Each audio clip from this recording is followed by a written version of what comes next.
I'd like to call to order the December 3rd, 2019 meeting of the Middleton Board of Selectmen. I'd like to remind everybody here that you are on TV, believe it or not. You are on local cable, and by staying in the audience, you would submit to having both your picture taken as well as your voice recorded. So you're a star of your own show tonight. Our first agenda item is warrant number 2012. Thank you, Mr. Chairman. On tonight's warrant, on the payroll side, $748,141. And on the bills payable side, $1,108,564. Of note, the usual payroll deductions of $91,577. Replacement of windows at Orchard Circle at $185,917. That was a CPA project. Right, that's all done? That's great. Yep. Perfect timing. The Thanksgiving, yes, yep, definitely. The Thanksgiving meal under the Council on Aging for $4,922, and then the purchase of power for MELD, $569,544. Sarah Wood has reviewed these and requests the board's positive endorsement. Move to accept as presented. I have a motion and a second. Do I have any further discussion? Hearing none, we'll take a vote. All those in favor signify by saying aye. Aye. Opposed? None? Passed unanimously. We have some minutes. I have a regular session November 19th and an executive session. No Just open, just regular session. Just open? Oh, that's not, okay. So do I have a motion regarding the November 19th minutes? Move to accept. I have a motion. Do I have a second? Second. I have a motion and a second. Do I have any further discussion? Hearing none, we'll take a vote. All those in favor signify by saying aye. Aye. Opposed? None? Passes unanimously. Great. Town administrator update.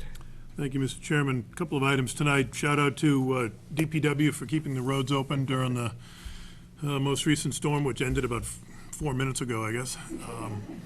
These storms are, these long storms, 2-day storms are killers for the guys and killers for our budget. So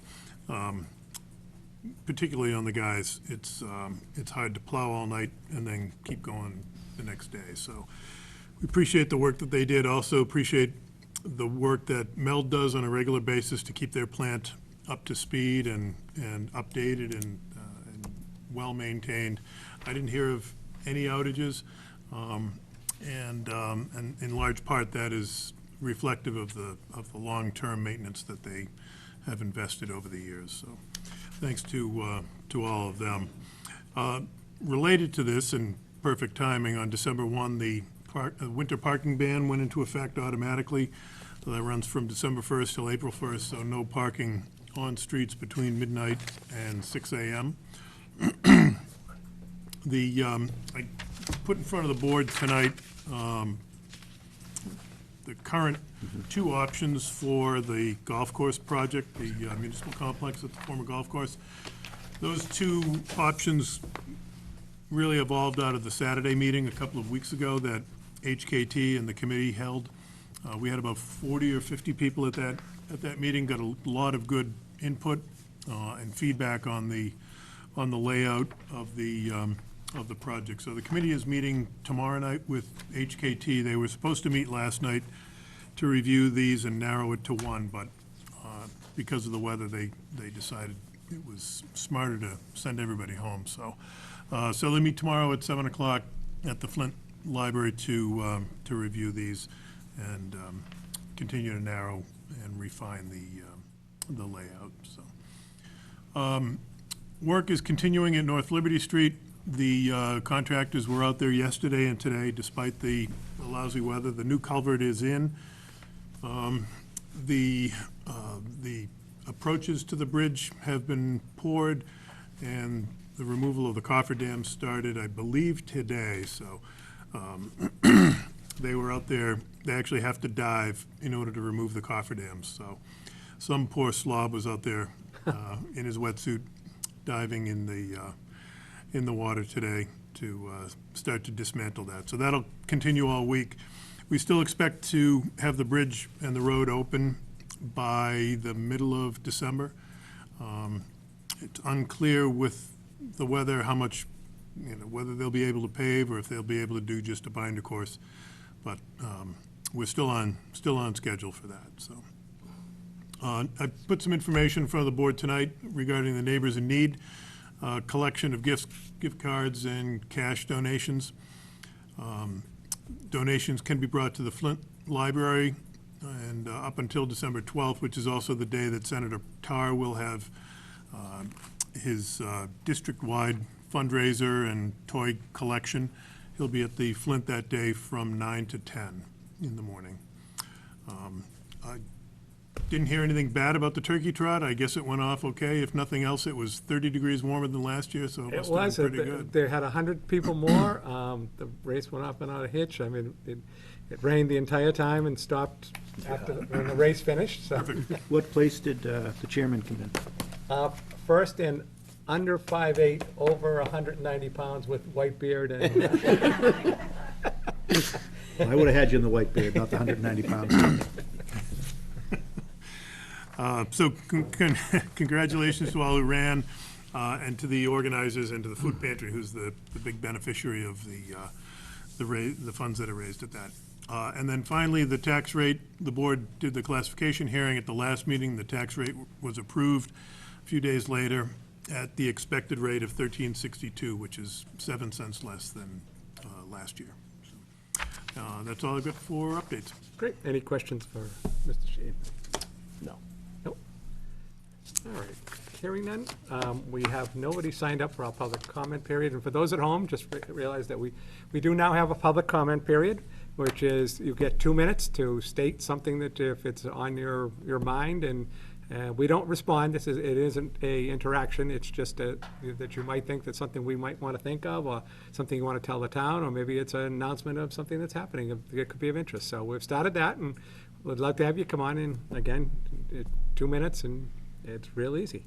And if you don't think you could do it, well, next up, we've got Mira, who's going to show you how it's going to be in front of people. So we have Masconomet student Mira Plant to discuss the take-in, take-out policy and litter. Boy, hello. Hi, my name is Mira Plant, and I'm a senior at Masconomet. I've been living in Middleton since I was 2 years old, and I'm here to talk about the take-in, take-out policy. Thank you so much for giving me time in your agenda, and I have some handouts for you. I didn't make quite enough. We share, we're very good. We get along well together. I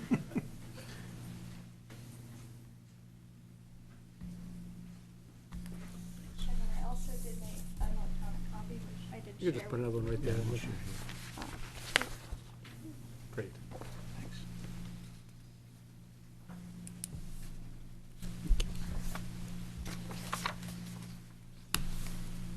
Thank you. So, Clean that up, will you? yeah, so I wanted to talk about some of the data collected at 4 different points in Middleton over the 2019 period. So the first one was on Peabody Street. On January 10th, the Middleton Stream team collected data. In 25 minutes of pickup, they found bottles to be the most common litter items around that area. And inspired by the stream team and concerned about the trash in our own neighborhood, my brother and I collected litter on February 9th, and we each took a plastic bag and walked down School Street. We also found that plastic water bottles, cans, and nip bottles to be the most common litter items. And then during a scout activity on June 11th, my brother and I found this bag in the picture by the playground at Howe Manning, so yeah, right in the school area. Most of the trash items were food related, and this was when I realized that there were no trash barrels to put the trash in. And then there's next I have a Facebook poll. So every so often I see posts on the Middleton Facebook page about litter. So on October 11th, I created a Facebook poll to ask the Middleton community what the Middleton community members thought, and received 102 responses. And then 60% of the respondents to the poll were concerned with the level of litter in Middleton, and most of them said that they did notice that there was litter. And then there were also a lot of suggestions as to how to ameliorate the litter problem. So on the next slide, there are some of the comments that they gave. So some respondents volunteered to do cleanups, and others suggested placement of trash barrels in public parks and playgrounds in Middleton. And then next, I wanted to talk about a few ways we can solve this litter problem. So, with the current policy in Middleton, we still have lots of litter on our grounds. This leaves me with a couple questions. How does everybody know about the policy, and how can we make it easier for people to dispose of their trash? So, right now, doing litter cleanups is not a feasible long-term solution on its own, and prevention is also needed. Litter creates issues on land and water by leaching into fields and streams. This affects drinking water and the lives of people and wildlife. And the top 3 litter items in Middleton were cans, cigarettes, and plastic water bottles. And each item takes a long time to decompose. So I made a little chart of the time to decompose, and that's the data that I made that off of is from NOAA, which is the National Oceanic and Atmospheric Administration. So we need to address the litter in Middleton. As a solution, signs like this one on the slide would help to inform people of the take-in, take-out policy and remind people to take their trash with them. And then trash barrels should also be a way to make it easier for people in Middleton to dispose of their trash so that it doesn't turn into litter. Thank you very much for your time this evening, and I appreciate your consideration of signs and trash barrels to help the litter problem in Middleton. I hope that we can work together to make a change. Thank you. Very good. And we can tell the people at home, look at how easy it was for her to make a statement, so if she can make it, anybody can.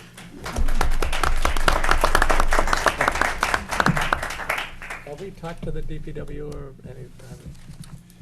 We haven't specifically about what Mira has raised. It comes up typically every spring as we get ready for Little League and softball and all that. And they have requested barrels in the past. The problem that we've seen with barrels is that they're track trash. They don't just Right, people, collect the trash that's they will bring the generated household there. trash to it. People drop stuff there. And so you put out one barrel and it ends up overflowing, and then you've got other issues of trash blowing around. And So to Mira's point, I think she is right. I mean, I've talked about this with the previous Public Works Director, not with our current director, about the take-in, take-out policy. And when it was implemented, I think there was a little bit of a lack of education around it. So part of it is if you walk to one of our fields, you attend a game, you have wrappers or a can or a bottle with you, you look around and there's no trash barrel, and you wonder if it's missing, or there's no sign that informs people of the take-in and take-out policy. And there's a reason why many towns have gone into a take-in, take-out policy. Part is what you've talked about.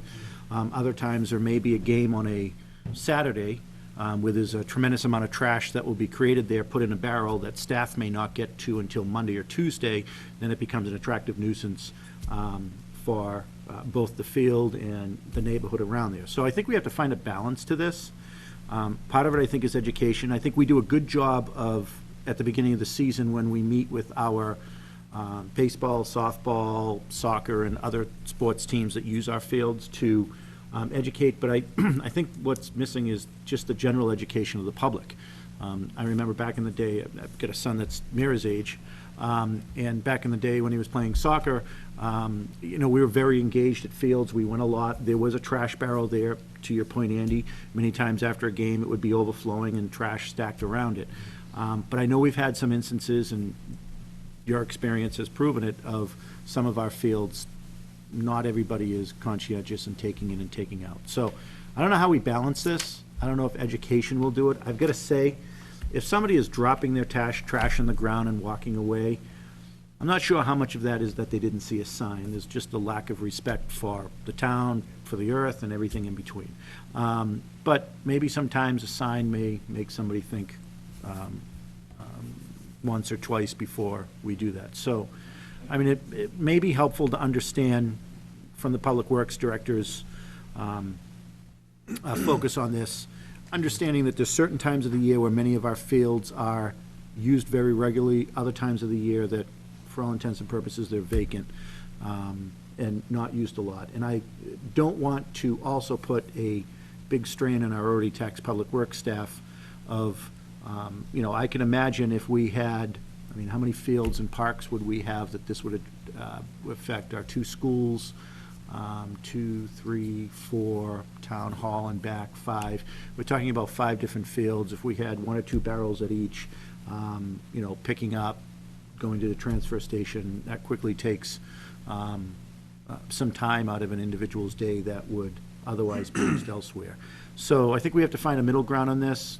I applaud you, Mira, for bringing this up. I actually watched your poll on Facebook. I was reading the comments. And there's a reason. We had folks in Middleton Stream Team that came in previously to talk to us about this, specifically back in earlier this year on Peabody Street, and what Mrs. Rebchuk had seen during her time picking up the trash there. I think the bigger issue that you're absolutely right on, the process of volunteers walking along our narrow roads, cleaning up the trash regularly, is not a good solution. We have a process every spring where we do this. We receive some free help from the Essex County Correctional Department that assists us with the pickup of the trash, but it's an ongoing problem that I don't know how we address, so. Yeah, one of the things that we might want to consider is a policy where if you are the soccer team, or you have to police your area before you leave. You're responsible for the adults, you're responsible for the people coming to visit, you're using the facilities, you're responsible to keep it clean. And I think if, it's one thing if you realize that, you say someone just drops it, but if they realize that at the end of it, all the kids are going to be picking it up, then that person may think twice before dropping some trash or something. But great, thank you for bringing it to our attention, and we will look for the follow-up. George? Can I comment on that? No. Sure, identify yourself first. Yeah, I'm George DeMeritt on Mount Vernon Street. I think it's an excellent idea, but has anybody talked to the coaches that go and bring the kids to play? I think that there could be some program where all the coaches are aware of this, then that might help them at the end of a practice session or a game. They might say, okay, guys, gals, let's clean up. Several years ago, there was an issue where there was specific trash that was being left after games, sunflower seed bags, water bottles, and so forth. And the Public Works Director at the time worked with the, I think it was the baseball staff. What we do have now is we have an ongoing level of communication that happens before every season that kicks off. Andy and the Public Works Director and the head of several of the leagues in town get together just to talk about field maintenance, because while we do a lot of work, I don't want to lose sight of the fact that a lot of our maintenance that happens by the league and the players and the coaches and the volunteers in those leagues. Secondly, I don't want to lose sight of the fact that they provide some revenue to the town to offset our costs for that as well. So I think, to your point in what we had said earlier, Mayor, is we have to ensure that we're including that communication with them. And if it is going to continue as a take-in, take-out policy, we're going to say to the league and the coaches and the volunteers, part of the process is when you leave at the end of the game, police the grounds. This is as much as your field as it is our field in the town. So, great. Which is for the parks and the fields, it's good to try, but the bigger problem is the trash along Side of the roads. the sides of the roads, and trying to educate people not to toss things out the car window or drop them if they're walking is the greater problem. And I don't know, maybe can we get some help from the sheriff on more than once a year? Yeah, we can certainly talk to the sheriff. Sheriff's been very, very accommodating to us, so we can talk to him about that. Great. All righty. Well, good luck, and, go right ahead. Identify yourself first. Matthew Greenfield. Hi, Matt. Another suggestion I might make is just for simply to, there's a small shed at the field, that they keep supplies in. Maybe just throw a couple of boxes of trash bags in there. you know, as a coach of Little League, I find like it's really hard to manage 15, 9-year-olds at once. And at the end of it, like, we try to do our best, and for the most part, we pick up as best as we can, and we want the kids to do that. It's a lesson that they should learn, right? But I think maybe a middle ground, rather than having the DPW picking things up, is that maybe we could supply a trash bag. I think oftentimes, that's one thing that we are often left, oh, I wish I brought a trash bag, and that would make it really easy to give to a kid and say, round it up, you know what I mean, and just be done. A couple of boxes thrown into that little bin at the beginning of the year, either by the DPW or by the Coaches Association, but maybe it's a reminder given by the town to do it, and throw them in there, then you have a tool, right? It's not the responsibility of the DPW, but you've given. No, I think people- you're right. There's no reason why we can't, at the beginning of the season and regularly Idea. during the season, just keep bags in those. Yeah. So those sheds are at Al Manning, Fuller Meadow. There's not a shed at Natsue. Is there a shed now? Yeah, there is a shed up, well, there's one down below, but there is one up above. So those three facilities, there's no reason why we can't ensure that there's bags there. Really good point. Great. Anyone else? All right, Thank you, Mara. thank you. For having me. Our next agenda item is a recognition of a fellow by the name of Robert Ambrief. I never met him. Are you still here? For his years of service to the Board of Health. Bob Ambrief, we used to have the Martins in Middleton, and they became known because they worked in our drugstore. Well, the Ambriefs in the Village Pharmacy are a staple, and for years and years, if you went in there and you would see Bob there now, it's your brother and sisters, I think, are running it at this point. It was started by your father, and then Bob, in, let's see, in 1996, you were appointed to the Board of Health, and we tried never to let you go. And Well, that's my wife's fault, so. and Had to then, move out of town to get home. and it's one of those positions, it's a silent position to 90% of the public. It's so important, and yet, nobody knows who's on the Board of Health, nobody knows the work they do, nobody knows all the meetings, all the visits, all the work that has to be done, and it was a yeoman's work, and you did it for years until, you sold your house, and it was just, it was great, but I'd like you to, come on, George, did you want to say something? I just want to say that the committee misses him, but I think Derek, who worked with him for a number of years, could probably say something. But I want you to know, Bob, that the committee took a vote after you left on whether you were missed or not, and it was close. Just a good cry. Was it unanimous? Oh. Thanks, Ray. So, actually, I don't think folks at home understand how important the Board of Health is. It's not a high-profile position, but many of the issues that the Board of Health takes a part of, probably more than almost any board in this town, actually affects every single resident of this town. And when I moved to town in 2006, and I had known this town for a long time before then, but I was actually very surprised how forward-thinking the Board of Health had been, and a lot of the items that this board, and I know, Bob, you had your fingers in a lot of that, and driving the policy and making the decisions, are items that took many, many years for surrounding and area cities and towns to actually do the same. So you guys actually led the way. In addition, all the work that the board does around really just the general health and well-being of the town, rather than what some folks may think the Board of Health does, whether it's around tobacco licensing and other items like that. So when you talk about quality of life in the town, it's not always this board, it may not always be the school committee. It's a board like the Board of Health, and which is truly run by volunteers. I know we have a professional as a manager of the overall department, but a board of volunteers, and I can imagine the amount of time from 1996 until you retired from the board that you actually gave. If we totaled that up, this town would owe you a huge debt. So I think what we owe you now is just a big debt of gratitude and a thank you. And I did find out, I looked at the vote, you did just barely squeak by as being missed. But I think if we took that vote, or the board took that vote even a couple of years from now, your popularity would be up, because big void that was left on the board with big shoes to fill.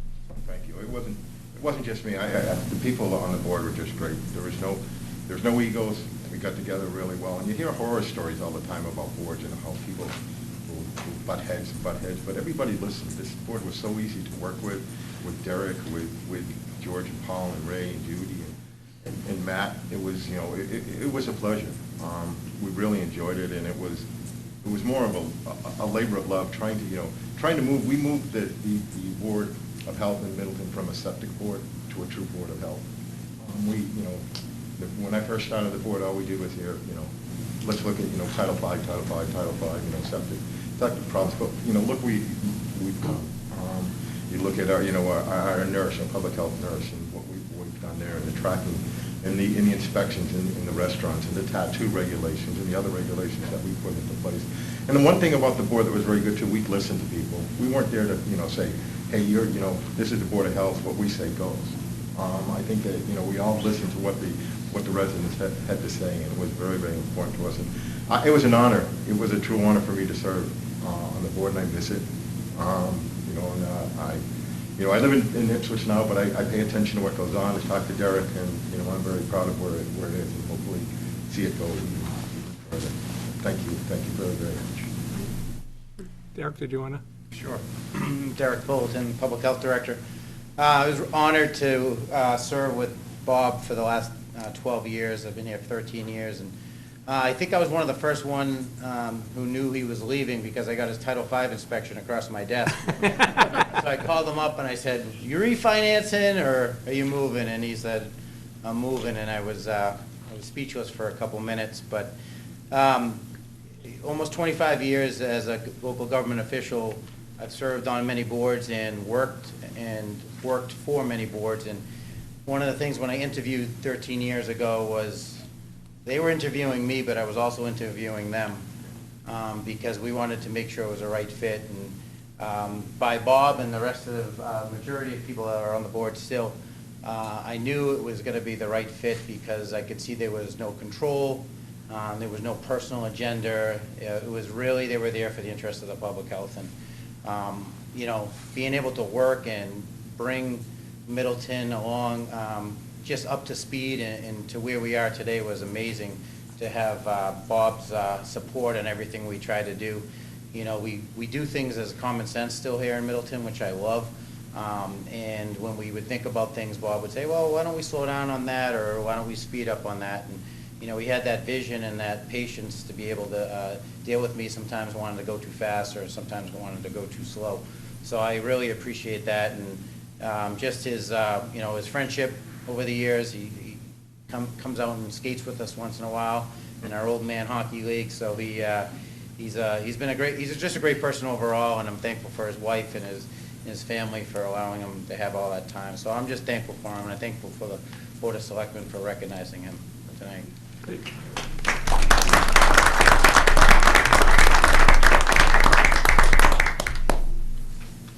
And if you ever want to move back, we're more than happy. I think about it every day, except when I look out in the 13th fairway. You have to give the chair back.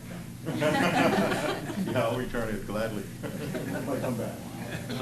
And you're on, come on over and take a seat. Now you can rock while you're watching the 13th fairway. Turn the hills or something. It could be a wheelchair, without my I needed one 2 weeks ago. There you go. I just had my knee replaced. Perfect. Good therapy. Bob has 2 grandchildren, right? Right. Joshua and Samuel. Yes. Well, That's right. Thank you so much. they will love I Priya and really, Grandpa's really appreciate it. Again, Wish congratulations. you all the best.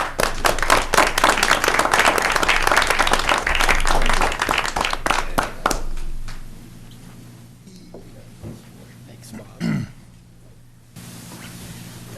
Good seeing you.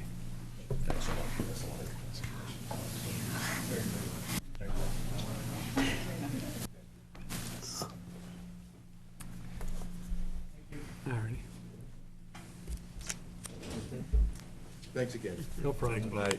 All right, our next agenda item is a discussion of personnel policies with Town Council Kate Federoff. And are we having members recuse themselves, or they can sit during this? Yeah, so, as I explained, Kate, we have 2 members that are employees. Yes. So, when we get into contract negotiations and things like that, they step out Should they do that here as well? Yeah, you know, you're considering here policy matters that affect people generally, so you may not necessarily be conflicted out, and it's your personal decision whether or not you feel comfortable enough to sit or whether or not you want to recuse. But contract negotiations certainly are a different matter. That, the law is quite clear. So here it's a general policy consideration. If there was an employee that's not a member of a union, would they have to recuse themselves in the contract negotiations?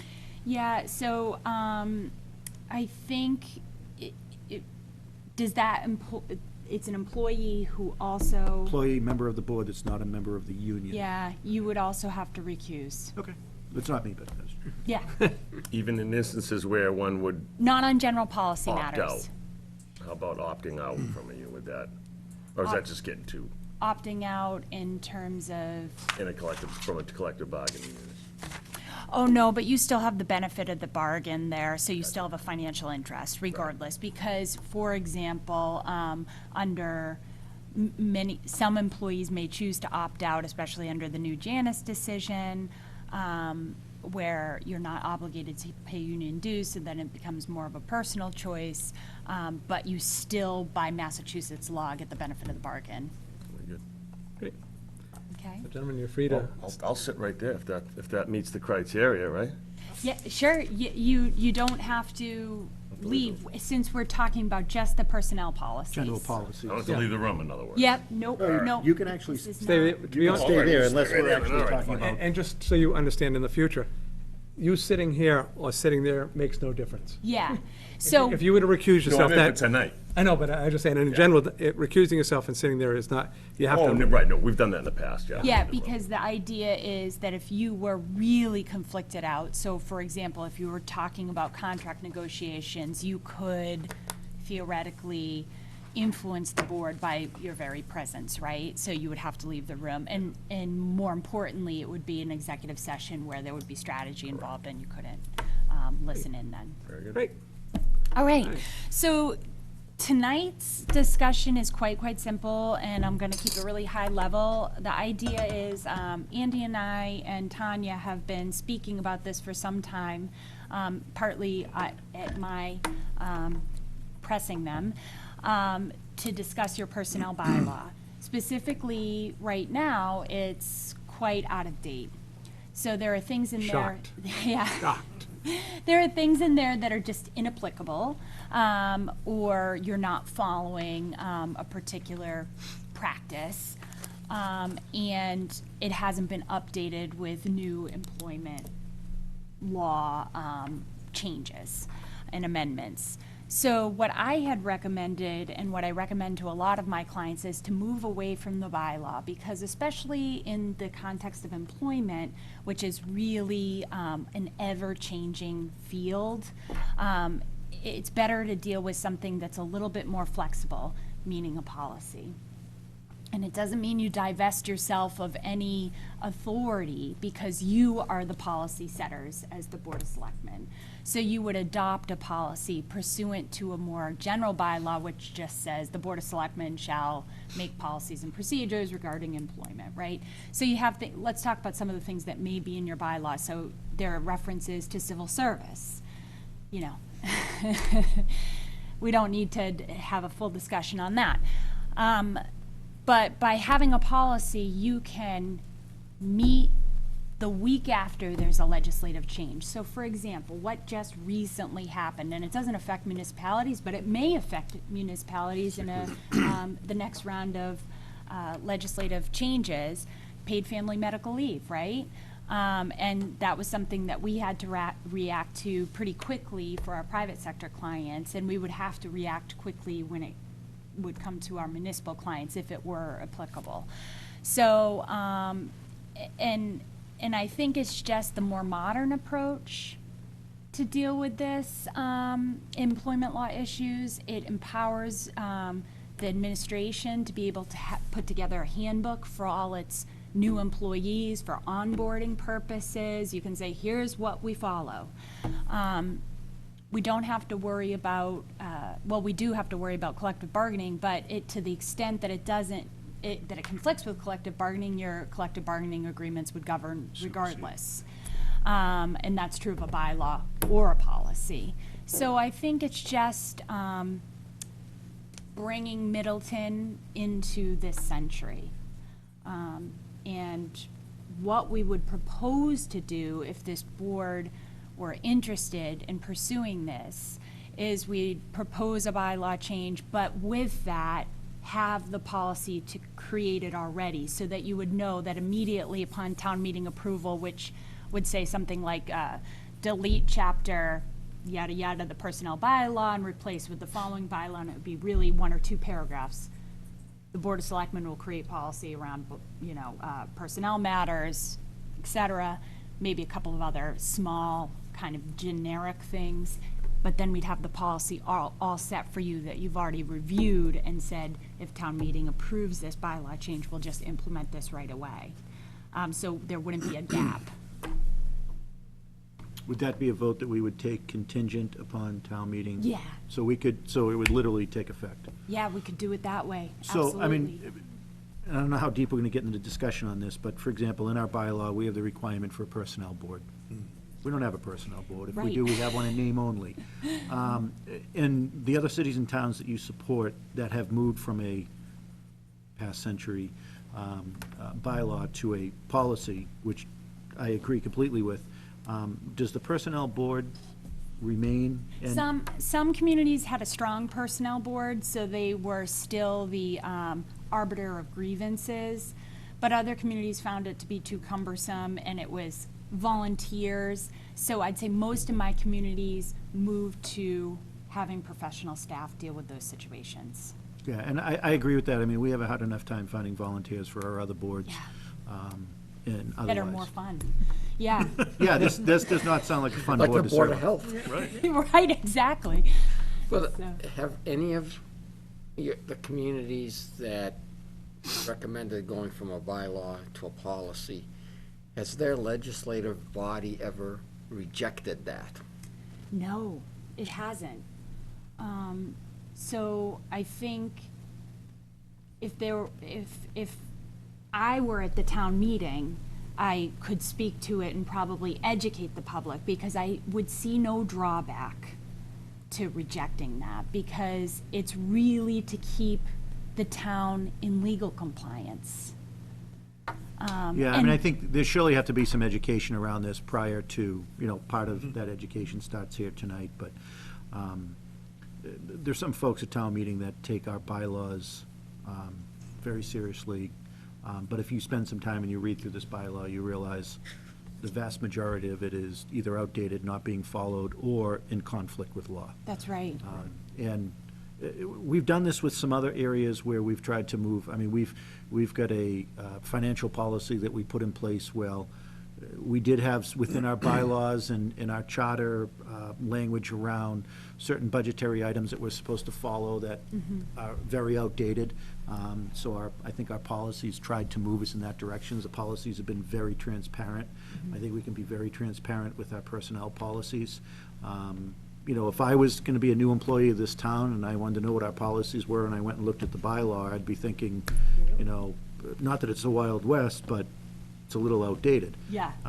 That has happened. Yeah, that's. And if I was, I'm sure that's what Andy did when we were interviewing him, and otherwise. But to actually know that when you're looking at a job being interviewed, you actually know what the personnel bylaw is, I mean, that policies are, this is how the town operates. And, I mean, I think we started that when we hired the new assistant town administrator and moved to assistant town administrator HR.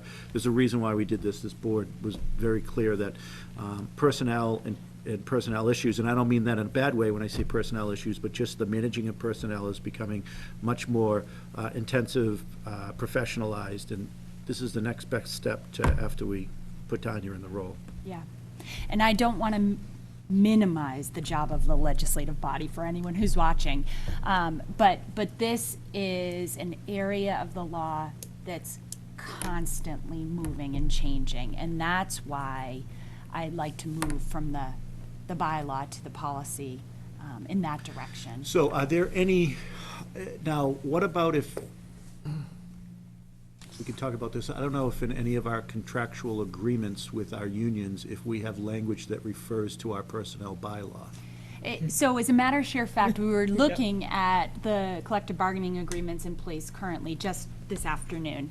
And there's one contract that springs to mind that does reference the personnel bylaw in one section, but it doesn't mention a particular section in the part of the collective bargaining agreement that I'm thinking about. It just references personnel bylaws. So that's as amended, and the bylaw would still exist. It would just be a short paragraph and reference the policy, so that would be incorporated. So it would go, instead of from the contractual agreement to the bylaw, it would go contractual agreement to the bylaw to the personnel policy. Bringing back, yeah, exactly. So we don't need to crack open a collective bargaining agreement to actually change this. That's right, that's right. And remember, anything in a collective bargaining agreement that conflicts either with your bylaw or personnel policy, the collective bargaining agreement would govern regardless. So if you had a richer benefit in your CBA, that would obviously supersede. So, So in the cities and towns that you've been involved that have done this, actually entered the new century, not 19 years later, but has the approach been really looking at other towns' drafts or really looking at what was kind of the spirit of the bylaw when it was first created, where we're operating now? But, I mean, I think this is the opportunity to, put some language down that kind of aligns to what the spirit and the operating procedures have basically been in place. I mean, and Yeah. Tanya's done a lot to professionalize that, Andy, since he's been in this role, to professionalize that. But secondly, what do you recommend, if at all, for, public comment, input beyond the usual process as, I mean, now that our big crowd has left the selectmen's meeting, but also to ensure that our employees that are in place understand that what we're proposing here is not some way to actually slide something in that's gonna put them under these new rigid rules and process and responsibilities. yeah, so to the first part of your question, what did other towns do? And it's a hybrid approach, right? Of course, you use other towns' policies as a springboard, because some of the stuff is just boilerplate. When you're dealing with family medical leave, you're governed by federal law, so your policy's not gonna change all that much from town to town. No, but except for we've like created choice we've of, created a sick leave bank language that Yeah.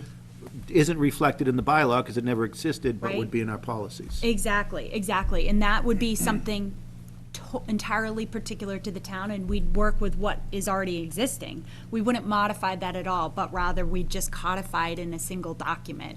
So take what we already have and slip it in the sick leave bank section of the personnel policy.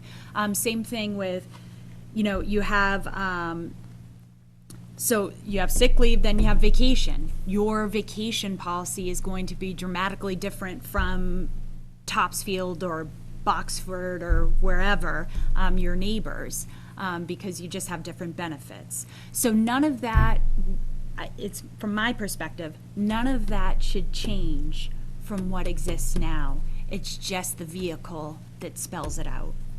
And if there is a change, what we would do in presenting our policy to you, because what I think you'd like us to do, I imagine, what I would like if I were a member of the Board of Selectmen, is for us to do a lot of the grunt work and then present it to you. And I think how we would approach it with you all is to say, here's the policy, here's the highlights, meaning this is what's changed from the personnel bylaw. This is what we propose that's different from our current practice. If any of those things exist, which I can't imagine they would, because your vacation, like I said, is your vacation. And you wouldn't want to create a morale problem or something as a consequence of creating this. So, that would be my approach. I think Andy, Tanya, you guys would agree with that, right? Yeah, absolutely. So if somebody at 5 years gets 3 weeks of vacation or whatever it is under the bylaw, we're gonna just carry that forward and put that into the policy. We're not gonna go changing those kinds of things. As Kate says, it's the vehicle by which we lay this all out. So a lot of the things, they don't change very often. But the ones that do change more frequently tend to be the ones that legally are more important. And if you have to wait for a town meeting, it gets even more difficult. And I was reviewing the bylaw again today. There's a clause in the bylaw that says it's the town's policy that the personnel bylaw will only be amended at the annual town meeting. And if it's not done at an annual, if it's done at a special, it requires a 2/3 vote. So that's a local flavor. And, whatever the That's reason nicely was in put. 1969, when this was originally adopted, it was important. So it just makes it that much harder to change, though. So when something like paid family medical leave comes up, even though it doesn't apply to us now, the legislature could make it applicable to us, along with other types of leaves and other benefits. So we need to be just more nimble. And I think it's really important too, I'm sorry, Tanya, to give an employee the resource of knowing what their rights are. So for example, let's get a sexual harassment policy in there, right? Don't do it, and here's where you go if you're being harassed. This is the process. This is who you contact, and if you feel uncomfortable contacting that person, you contact this person. So it's a tool and a resource for your employees in a single spot, rather than trying to track it down in various locations. Yeah, I'd just like to echo that, in that our current employees and new employees and candidates are hungry for this sort of thing, and it's been very frustrating to point them to the bylaw, which, is all these things that we've been talking about. So this is a real opportunity, a recruitment tool, an education tool, and would just, I think, be a real benefit to employees and employees to come. So, and would be great for me personally. It just would make my life so much easier. So, Well, I think yeah. you two and our department heads. Yeah, that's a good point. The department heads are the ones that have to manage this They're the front stuff line. on a day-to-day basis. So we need to make it easy for them. We had an issue within the last year with some accrued time. We found that different department heads were calculating it in a different way, or awarding the accruals, some on anniversary dates, some on July 1, and it's because it's not all clearly spelled out. So we know there's work we need to do in order to address those issues. But again, it's much easier if we have that nimble playing field to work on. And how long would it take to create this We would policy? hope to be ready for annual town meeting. Yes. We can do it. Well, I would expect it's not going to happen Annual in a special 2020. town meeting, Correct. because we need a 2/3 vote. I'm bold, I'm maybe not that bold, so, no, we would target May of 2020 town meeting. So it would means, when would you have it to be reviewed? I would say that we'd be looking at something in February, March, Yeah. so that there's enough time to look at it. The bylaw is the easy piece, the new bylaw. The more challenging piece, more time-consuming piece is going to be the policy end of it. Well, I assume the new bylaw could probably be drafted next week, if it's going to be 2 paragraphs. Yes. Super So, quick. the only thing I'd ask with the February timeframe is that we leave enough time for current employees, department heads, and others. Once, I would expect once we get to a level of where we think we want this to be, folks to provide some comment, both to us or to you and Tanya. And then secondly, for the rest of the public, to the point that Costa made earlier of, have you ever gone to a town meeting and see this not pass? The best way to avoid that is to make sure folks understand what it means. And especially when we talk about we're changing a bylaw, that folks will look at and think, oh, we're eliminating this bylaw. We're actually not eliminating the intent of the bylaw, we're actually updating it, so to speak. That's right. Any other questions? Okay. No. Okay. That's good, thank you. Great. Thanks, Thank you, Kate. Kate. Now you have something to do for the rest of the week. The rest of the week. It's like, February. We can do it. We can do it. Okay. Great. Now, and did you all want me to stay for the last piece too? I don't know if the board wants to talk about collective bargaining. We haven't sort of had that preliminary discussion amongst Yeah, I can't even, ourselves, so. I can't even remember where we are in our Yeah, agreements. so we've got four coming up next, As of July 1? correct. To be ready for July, yep. Right, so at some point, we need to discuss some kind of general General strategy parameters and- of, So, yeah, so I think we're not ready tonight. Not ready, but, okay.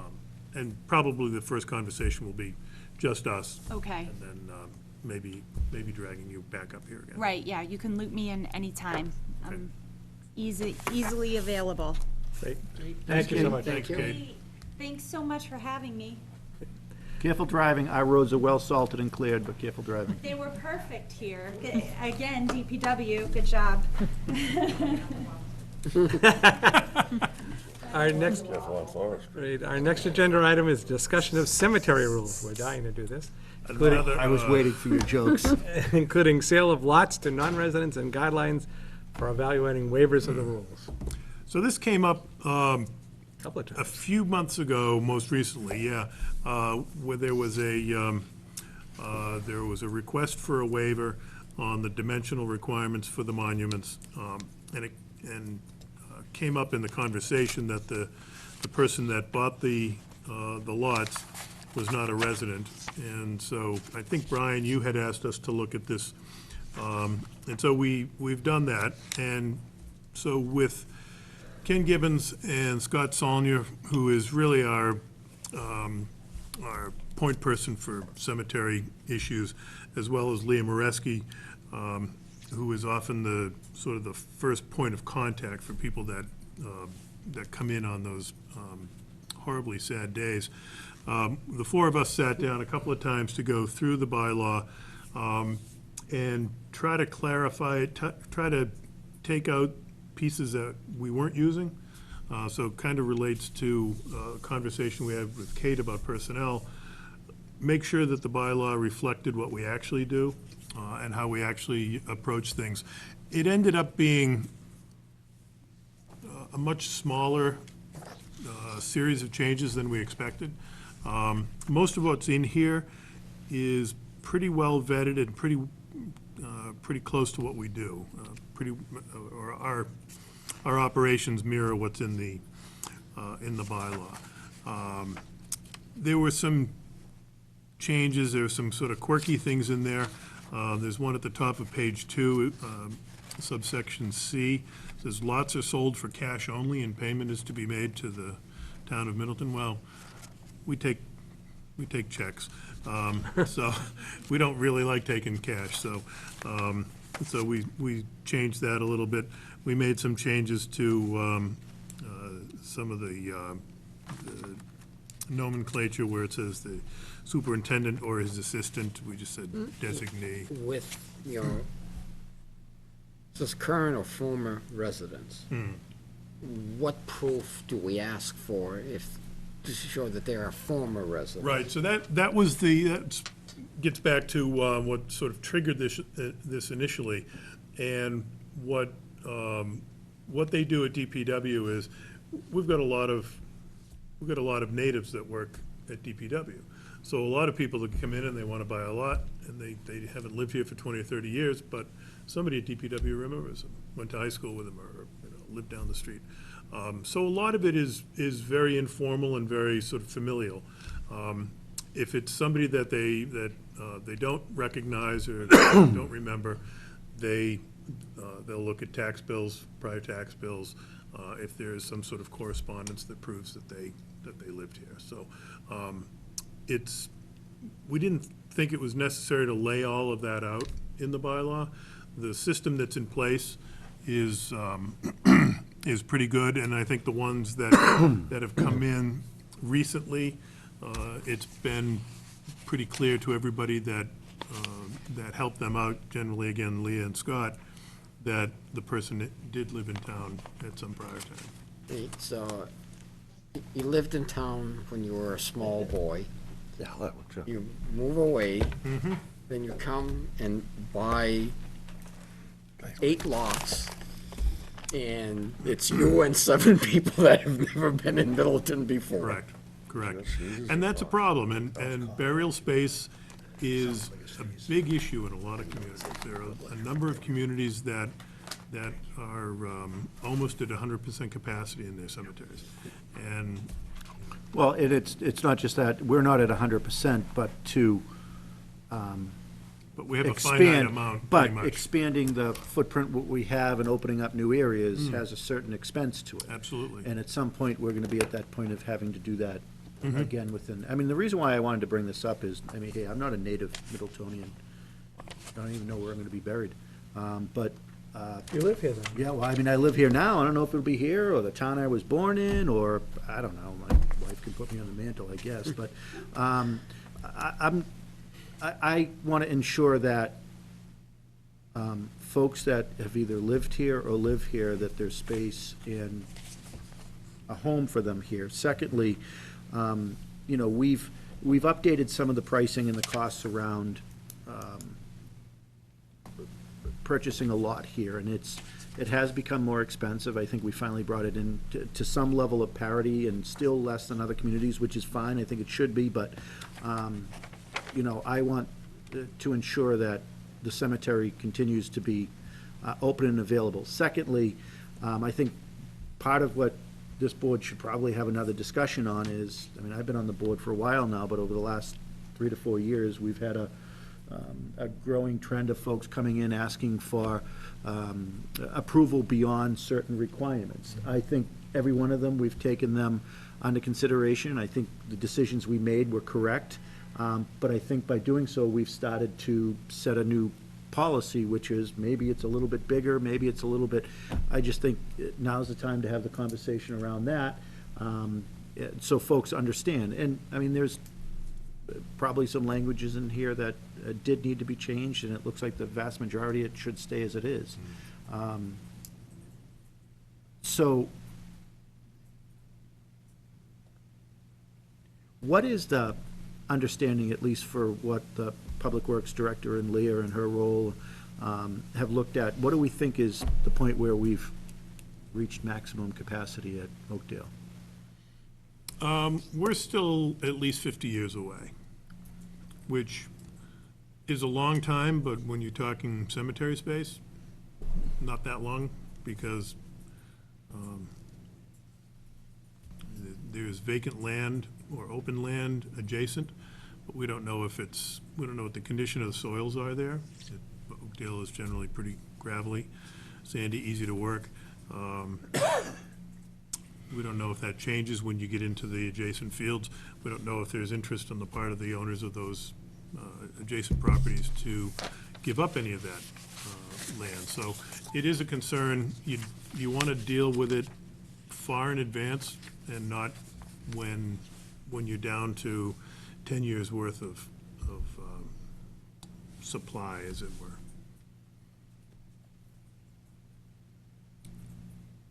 And are there any other things that the Public Works Director, the staff down there, Leah and others, I know you've had the conversations and with Scott that said, hey, I know this is not included at all in our bylaw, but we should consider whether it's, I mean, I know there's some language in here about notice that is required to the Public Works in advance of interment and other items. Are there any other things that, just from their experience, woulda, coulda, shoulda been in there? No, I think we did a pretty good job, thorough job of peeling this apart. A couple of changes will come forward later, and that will be in fees. And one of the fees that we will look at specifically is for the out-of-town or the former resident fee, as a way of discouraging that and reserving or preserving space. And the language still remains in here that it can be purchased at any time. I know some towns have stated that it can only be purchased at the time of a need. Right.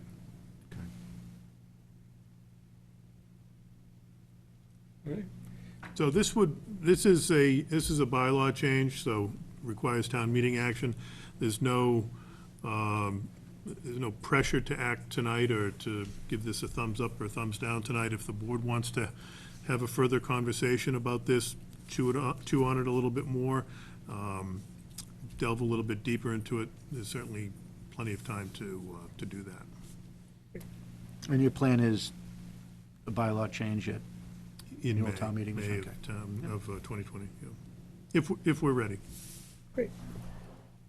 What do you think? You want a chance to review it some more and? I mean, from what I've seen, I'm comfortable with what I've seen in there, and I think the folks that Andy included in the conversation are the right decision makers, because they're the folks that are dealing with this every day. I mean, I'd probably trust Leah the most. She's the one that deals with the public when they come in, and Scott, who's dealing with the operation at the facility, so. Okay. Rest of the board? Or- Was there any thought given in discouraging waivers for, Oh, yeah, thank you. Yeah, so I saw the size numbers have changed. are we and I happy think with they've- that? Well, Because that's, they've stayed the same. We restructured that because it was really hard to follow. So it was all in a single paragraph before. So we pulled that out into 1, 2, 3, and 4 to make it a little bit easier. One thought that we did have, and I don't know if there's a it would be bit of cost to the D4 at the discouragement. bottom of the page there for monument dimensions. It says other monuments greater than the dimensions stated must receive approval from the Cemetery Commission. We did toss around the idea of either specifically prohibiting waivers or putting in language that would discourage the granting of waivers in the future. I generally don't like outright prohibitions, because you can never anticipate Yeah, every everything, circumstance that comes along. Not But our if most there's- favorite topic when we have that before the board, but No, it's, I think this board collectively and individually have done the right thing in those and have done it in an appropriate manner. And I, you know, if the voters at town meeting still want to give the authority for waivers, I'm fine with that. From reading through this, is there any language in here about when items that are planted there, flowers and others, when they have to be up and so forth? I know in other cemeteries I've dealt with, that's been an issue in terms of, you know, plantings will be removed by a certain date, that certain types of plantings, such as, you know, you can't plant a massive shrub or a tree at your plot. There is on, I think it's the third page, it says trees and shrubs. No person shall plant a tree or shrub without the superintendent's permission. So there's language to that. There's a little bit above that, subsection P, no lights. I think there are some other things in there that, that have to do with flowers and things like that. I know that there, in the town I used to live in, there were specific months where you could not have fake flowers or perpetual lanterns and things like that. And the DPW would go through and they'd clear that out. I think it was like November to April. So they'd go in November, they'd clear out all that stuff. Sometimes to the dismay and disappointment of the families. But it does become a maintenance issue from time to time, so. And when somebody purchases a lot or has an opening, and do they just receive a copy of the bylaw, or is there kind of a rules of the road for the cemetery? Yeah, there's a different document that incorporates the bylaw as well as this sort of nuts and bolts practice of how the operation works. So that will be updated based on any revised bylaw. So we're not just slapping the bylaw in their hands. I would think that the thing that's been most amended of this bylaw is the fees. So, any thought about changing the fees, taking the fees out of the bylaw so that the fees can be set by the cemetery commission? Yeah, so the last time it was done was in 2016. around February or March, I think. And that gets incorporated into the bylaw. It's done by vote of the board, but the board has the authority to set fees, and so even though it doesn't have to go to, even though the fees are in the bylaw, it doesn't have to Okay. go to town meeting. It's a thought. It does give a sort of false impression that the fees are the jurisdiction of town meeting. So that would be one possibility, is you take the fees out of there altogether. Are any other fees in bylaws? There's a couple of fine provisions that are in bylaws.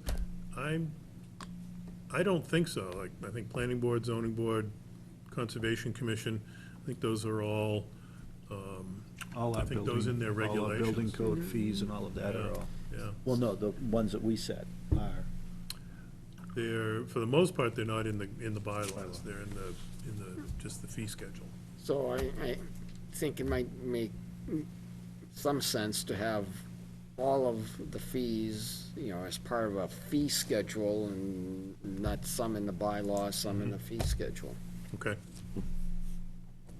All right, we've brought up enough things, I think we'll just post this on for another date, so that we can, if there is any other discussion or any other changes, we can just take a look at the final form and go from there. Okay. All Do righty. a little more work. Thank you. Next is a vote to accept an anonymous donation of $7,500 to the fire and police departments. It's anonymous. I can't talk about it. All right. I changed my name to anonymous, so it's from me.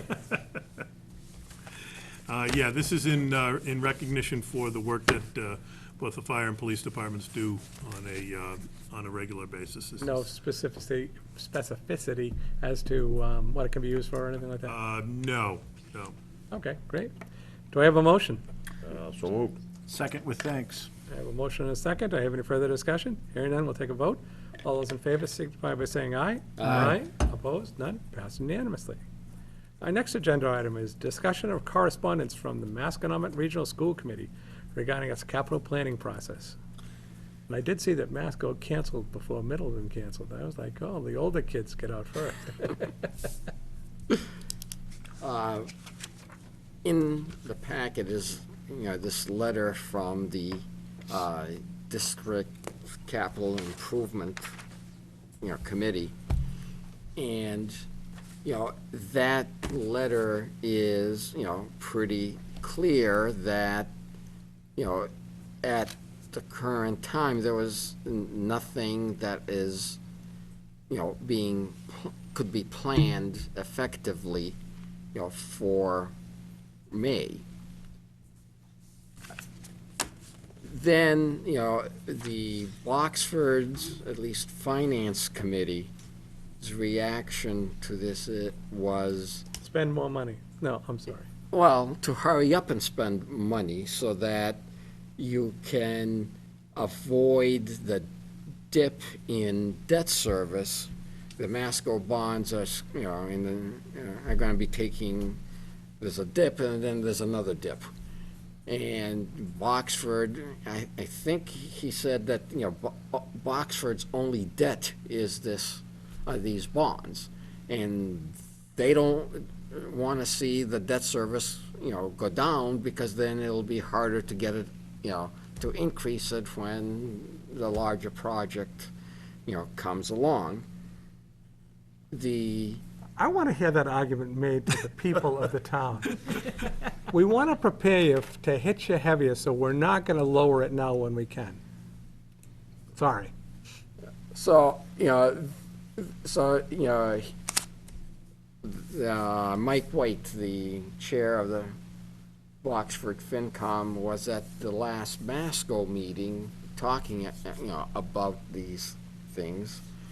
So I thought it might be advisable for Middleton to go on record as saying that the most important thing is having a well-thought-out, well-developed plan for, the capital needs that incorporates not only, the engineering study that was done by Habib, which just dealt with the envelope, basically. But, incorporating any changes, interior changes for, changing educational needs. The furniture mostly is about 20 years old and needs to be, at least some of it needs to be updated. And the new superintendent and assistant superintendent of finance and operations, they'll want to develop this plan. It'll take them time to, to develop it. So I think, we should be on record as saying that's, the wisest. Don't rush to spend money. Have a well-thought-out plan, know where we're going, and then we can ask the voters for money. With new chiefs over there too, recently put in charge, kind of goes hand in hand with that. I don't know. So when is the current Masco debt fully off of the schedule for us? And I know there was there were two big bonds over there originally? Yeah,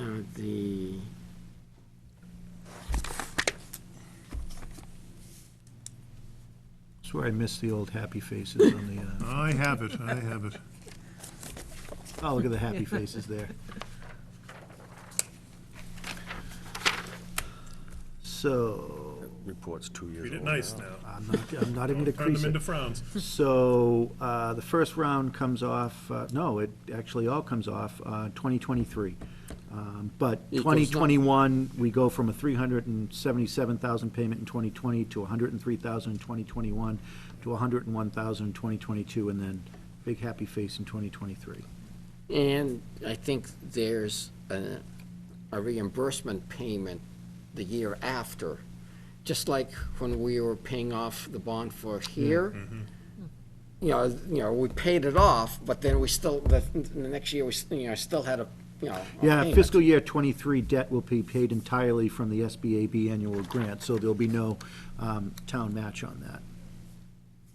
So, which will coincide, the only other items there's nothing else that comes off our debt service prior to that. The next one that comes off is The library. 11 South Main Street, Lois Lane facility, and then after that, the library in 2028. 11 South Main doesn't. It's all 40,000. And it's all CPA CPA, dollars. so it's not. Do we want to vote on that, or just need a, I would suggest that we do take a vote. well, I would make that motion. Oh, I can't make the motion. I would make that motion. Well, The motion is that we recommend and support the effort to retake a thoughtful and realistic capital plan timeline that would coincide with moving towards the 2021, 2022 budget cycle. I'm so glad I asked. A motion and a second. Second. I have a motion and a second. Do we have any further discussion? Hearing none, we'll take a vote. All those in favor signify by saying aye. Aye. Opposed? None. Passes unanimously. New business. yeah. Anybody with some new business? Nothing. Winter Festival. Oh, Winter Festival, that's right. This coming Saturday from, gonna have it at 4:30 to 6. And at 4 o'clock, though, 4:30 is when you start traveling. 4 o'clock, they'll show the movie, so all the youngsters will be over at the library for a showing of the Grinch Who Stole Christmas. And immediately afterwards, with Santa and Mrs. Claus, we will take the fire truck and a parade and come across the street to the Middleton Green for cookie making and popcorn and cider, and then the lighting of the tree and having a little sing-along. So that's this Saturday. Events start at 4 o'clock if you're participating in the movie, and 4:30 it will start over at the Green. All right, thank you, Costa. And, all right, executive session? No? All right, so I have a One more meeting this year. December 17th. December 17th. So the. So we're I not assume- meeting New Year's Eve? I mean, we can if you'd like. Judy's available. But, I assumed you wouldn't want to. Yeah. All right. Mr. Chairman, I move that we adjourn. I have a motion to adjourn. All in favor? Aye. We are, stand adjourned.